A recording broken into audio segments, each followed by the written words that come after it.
New Zealand's workplace death statistics are grim. New Zealand has a shocking record for health and safety. Somebody dies on average every week in New Zealand at work. That number is dwarfed by the numbers of people who die as a result of work. And now the government is dialling back WorkSafe's powers to enforce the rules. We have too many people spending too much time, money, resource on tick box exercises and compliance. Such as, Minister, this is where this is where we do that thing about looking for the information. Such as, from a safety point of view, what are tick box things that don't need to be done? Such as, and I would like someone to ask the question this, Chewie, under your new regulations, how would that have made Pike River not happen? Because you're saying that this kind of stuff is too much regulation. So let's look at that. A lot of these regulations that they're talking about and the way that they're enforced and policed came out of Pike River. Yeah. That's what's especially galling about this. Yeah. Yep. So this is one of those examples. I watched One News as well, so I don't know whether it's a story where she thinks that they're very, very concerned about safety whilst they remove one layer of safety. It's the same as we're very concerned about smoking in New Zealand. As they remove smoke-free 2025, we very much want to support Te Reo Māori whilst they remove Te Reo Māori from government locations. This is the definition of gaslighting. It's the if you open the dictionary, this is the story you'll see. WorkSafe's role is being rewritten. Less enforcement, more advice. The Minister is also questioning where responsibility lies. When I've been out on the roadshow, one of the things that was really strong was this idea that you can give people as much training as you want, but if the business owner leaves the work site and people then disobey the training that they've had, where does that fall? So, have no training. We already know that. Much better. We already know that. Have no training. Let's just because people can't be trusted to follow the rules when the boss is not around. Have no training at all. That's a much better result. I think that's how it will work. The Council of Trade Unions says the onus should be on the law and enforcing it. It's a step backwards. Telling WorkSafe to reprioritise and stop enforcing and concentrate more on guidance on the basis that some employers feel intimidated or scared of WorkSafe really is, in our view, a bad reason for going soft on health and safety. The government seems to be more concerned about small business getting fined and being scared of WorkSafe than they are about workers getting killed and injured at work.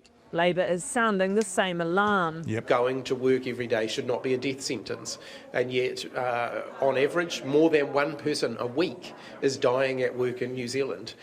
We should be really shocked by that, and we should do something about it. I think changing WorkSafe so that it basically becomes just an advisory government body rather than actually enforcing the laws around health and safety means New Zealanders will be even more at risk at work. The government is also launching the road cone tip line. Oh, good God. Talk about the government that wants to treat every single dollar as our own dollar, launching a new department, a new service, in case you, the public, think there's excessive use of road cones. You know those road cones that are supposed to guide us? Public.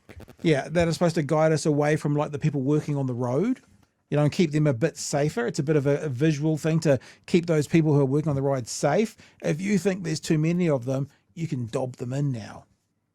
Big issues. I issues. don't know about you, Pat. This is how I'm going to deal with that. Every time I see a road cone, I'm going to call that tip line. Imagine if you had to call it 12 times because there was like a dozen of them in a row. Call it one. I've seen three cones. Hey, it's me again. You'll never guess. I found another 6. Yep. We've got 9 cones out here across the end of the road. I believe that's I think excessive. they could do it with 4. Oh, maybe 7.